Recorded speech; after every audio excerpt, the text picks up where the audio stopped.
are you all doing on this fine Tuesday, the 29th of October, 2024? Wow.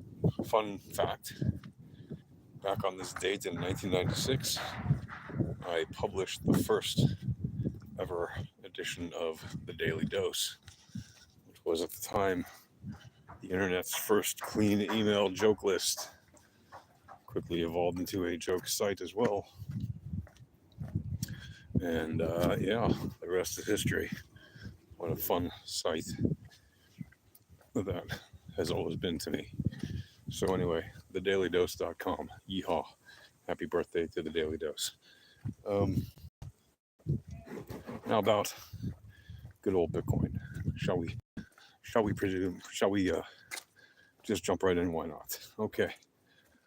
So what is happening? Well, if you've been looking at the weekly and daily charts and the lower time frames like the 4 hour, the 90 minutes, 33, 30, 15, and so on, all the way down to the 1 minute, you'll notice, well, not only is it moving right along with the VAPs, which is to be expected because that's how leading information works. You'll also notice, if you've been paying attention, and I hope you haven't, but if you have been paying attention to the usual noisemakers, what I call the YouTube Jimmies, that's our pet name for them over at Alpha Trading. All those people who talk about crypto trading and Bitcoin and where the price is, they say going to go, and they're usually wrong. Those noisemakers are at it again in full force, just as I said they would be. Why? Because they can't help but get noisy when there's some reason to give people some FOMO information, telling you get in now before it goes to 150,000. Look, is there a probability that Bitcoin is now starting to mean revert to that weekly RMLR on the 3012 lengths that's up at around 100 and whatever $1,000 and coming down over the next few weeks before it goes back up again for a bit, before coming down for a bit, but staying somewhere in the region of like 95 to 110K or so over this coming months? Yeah, there's a probability that the mean reversion is in progress, right? And I've been telling you that. And obviously, if it does not go down to 60.8K this week, or roughly there, where the third band to the downside of that 30 RMLR, the 3012 RMLR is, if you have the correlation look back length set to 12, then yeah, mean reversion would definitely be, extremely probably in mean reversion, confirmed as of next week. But does that mean there won't be any opportunities to buy on dips between now and the time it completes the mean reversion to that 3012 RMLR? No, of course not. Okay? Even in the pumps that we've seen since yesterday, if you look at the low time frames, there have been up candles and down candles on the low time frames. It has generally gone up. And so obviously the buy pressure is on, generally more than the sell pressure. But there's also a lot of sell pressure going on. And yes, if you look at the area where there's a lot of shorts that have their liquidation prices up at around 74K or so, it is entirely possible, entirely probable, that we'll see the price run up to there because there's a lot of liquidity there. And just when it gets there, when all that liquidity is taken by the longs, there can be a lot of people taking profit there, or a lot of bots and a lot of big firms taking profit there. And then they're going to sell, right? Or they'll just close their trades at that point and wait for the price to dip a little before they re-engage in more longs, or they'll, like I said, they'll sell, so they'll be in shorts to wherever it dips to before going back up. Does that mean it's going to necessarily dip? If it goes to 74, will it necessarily dip to somewhere in the 60s or lower?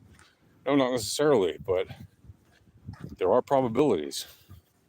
And if you look at the high time frames, if you keep the correlation look back length of the 3012 RMLR at the default, which is 30, well, that third band to the downside is way down at 40K or around there. Now, it doesn't mean it has to go there, but there's a probability they can get close to there. Now, it doesn't have to. And, I venture to say that the probability is that we're looking more towards the upside over the coming weeks based on the information that we're looking at. But again, weekly timeframes are extremely high timeframes. Right? They're not timeframes for traders. If anything, they're timeframes for investors or just long-term holders. Now, why do I say that? Well, because high timeframes, as I've told you many times, don't inform you about what to do in this moment when you're trading, whether you're placing a long or a short.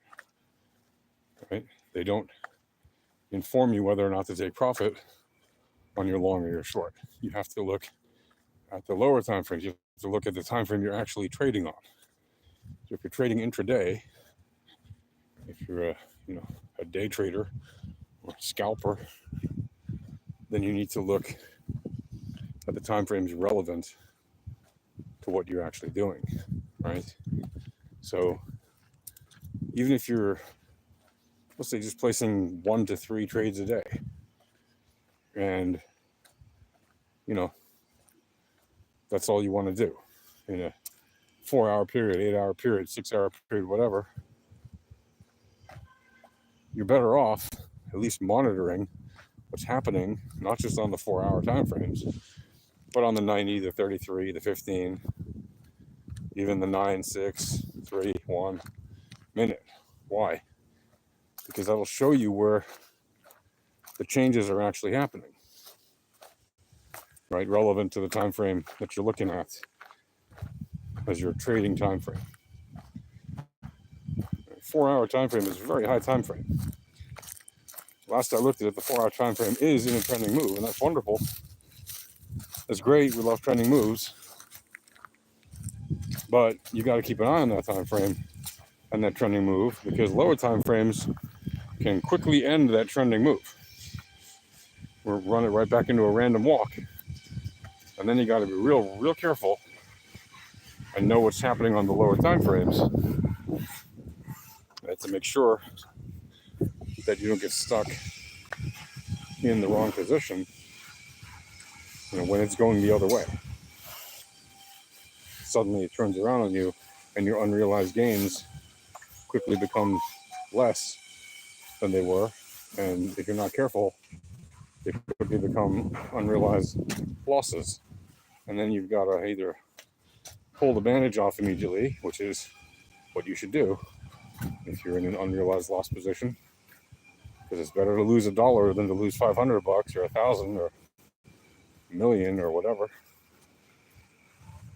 than it is to just sit there and hope and pray that it's going to turn around. What if it doesn't turn around? What if instead of turning around, it just keeps going in that direction and you just keep suffering more and more loss? And sure, it's only a realized loss once you actually pull the band-aid off. But what if it goes all the way down to your liquidation point? Or all the way up to your liquidation point, right? You've got to be real careful when you're trading low time frames, especially if you're using leverage, which I don't recommend. Right? There's a reason I don't recommend using leverage, and that's because most people don't use it correctly, and most people end up getting wrecked by using it. They end up losing a lot of money, or all their money, right? Like 99% of traders lose all their money in trading. It's a statistical fact, right? There's a reason these exchanges are quick to give you so-called leverage power, 100x, 125x. Why do you think they give you that? Do you think they give you that because they think you know what you're doing and you're going to get rich real quick? Or do you think they do that because they know that's the easiest way to get your money from you? If you answered the latter, you are correct. Right? They know that most of you do not know how to use leverage correctly. That is why they give you the quote-unquote free money. It ain't free. They know what they're doing very well. They know that if they give you X amount, you're going to use that, and you're going to end up harming yourself. And you might be thinking you're smart by only taking a third of it or a quarter of it or 10% of it. But believe me, they see where your entries and exits are. They see where your stop losses are if you're foolish enough to put them on there. And I say foolish because they'll trade against you every time. Right? If they're an A-book exchange, they may not trade against you directly, but they'll sell your information to whales or financial institutions who will trade against you directly. And if they're a B-book exchange, like most crypto exchanges, they will literally trade against you. And they have all your information. And they have agents or traders sitting at desks trading against you all day. And if you think your $3,000 or $5,000 or $10,000 or $50,000 position isn't worth it to them, I can tell you you're wrong. And I know this because I've worked for companies like this who will literally have meetings about the guy with the $5,000 account who keeps winning trades. $50 here, $100 there, $500 once in a while, maybe even $1,000 occasionally. And they will target you. They'll literally order sandwiches and lunch and Chinese food and have meetings about how to get your money. And not just you, but other people too. They're in the same bucket, the same bracket of finance or capital available on the exchange. And they'll do whatever they have to get your money. And you know what? They're really good at doing that. Don't take my word for it. Look at CoinGlass. You can see every day the amount of traders who get wrecked. And you'll see once in a while somebody loses millions of dollars. Yay, that exchange got millions of dollars, worth of fees. So they got some fees from the millions of dollar trade. And whoever was on the opposite side of the trade made that money. And very often it's the exchange or some big whale that they sold the info to. But they make their money, their bread and butter, off those little fees that they get when you lose 1,000, 2,000, 3,000, 4,000, 5,000. And the average loss of people who get liquidated is somewhere between $2,000 and $4,000 on any typical day. Right, $3,000 is like a very sweet spot. $5,000 is quite normal to see, but usually it's around $3,000 plus minus. And the reason for that is because people think that they can outsmart the exchanges. So they open up small accounts that have like $5,000 in them. That's like very, very typical. And then they'll try to be smart and trade using only 10x leverage. But they have lagging information, so they have no idea what they're doing. And they end up getting wrecked using 10x leverage because it's an easy mark for those companies that they know people are putting 10x. I mean, they see all of your trading information, right? You're trading against the exchange. They're literally trading against you. When you're wondering who is the other side of your trade, in a free open capital market where the exchange isn't trading against you, then in theory it would be another trader who's not a staff member of the exchange with all the information against you. But in crypto, it's deregulated, and so they can literally trade against you, and they do. And like I said, even if you trade on an exchange that doesn't trade against you directly, what they call an A-book exchange, they do sell that information to people who have, who pay for order flow information, for people who pay for more information than you get as a retail trader. They pay the exchanges, these whales, these big financial institutions, they, HFT firms and everybody else, they pay to get the most up-to-date information to the nanosecond that you don't get information, you don't get access to with your small retail account, and they will use that information against you because that's their bread and butter, literally. So keep that in mind. Don't be a fool. Don't get suckered into thinking that you can just outsmart the exchanges by trying to take, like, 5x, 10x, 20x leverage. If you don't know what you're doing with leverage and you don't have leading information, you don't have a chance. Your best bet is to trade spot or to use, like, at most 1.5 to 2x leverage. Right? 3 if you're feeling crazy. But you need to have proper information for any amount of leverage. At least if you're trading spot, you can't, it's just spot. You're just buying and selling and you're making whatever gains there are.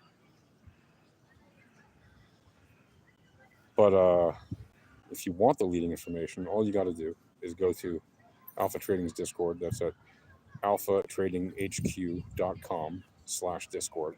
Again, that's alphatradinghq.com/Discord. Just go into the channel called Request Support, click on the Create a Ticket button, and then just request free access to the Volatility Starter Pack of indicators, and you'll get the free tools, the free chart that we give you that's pre-populated with the tools. You get access to the chat with the real traders who use the VEPs day in and day out. You get access to speak with your voice in the live streams, and those live streams start at 9 a.m. U.S. Eastern Standard Time, or Eastern Time, Monday through Friday. So that's it for now. Don't get wrecked. Remember to read the VEPs. Remember to learn how to take action with the VEPs. That is the surest way to make sure that you're using a better way to trade. And that's the best way to increase your probabilities of being a consistently profitable trader. Okay, that's it. Happy trading. Cheers.